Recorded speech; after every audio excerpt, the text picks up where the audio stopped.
Last Thursday, there was an emergency summit of NATO leaders in Brussels to discuss the situation in Ukraine. Leaders issued a renewed condemnation of Russian actions.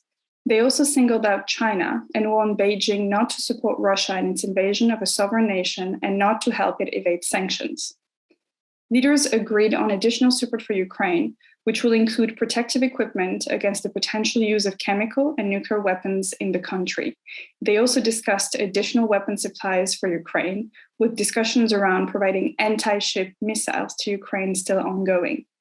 But once again, the alliance ruled out either a NATO military involvement in Ukraine or enforcing a no-fly zone and supplying fighter jets. This is in order to avoid drawing the alliance into a direct conflict with Russia. This move was heavily criticized by Ukrainian President Zelensky, who addressed leaders directly via a video message at the summit and who had asked them for 1% of NATO's hard military assets, such as tanks and planes, and argued that NATO was once again not doing enough. The overall impression is indeed that in order not to escalate the conflict, the alliance has to be careful, and it is starting to reach its own self-imposed limits when it comes to giving Ukraine the military assistance it asks for today.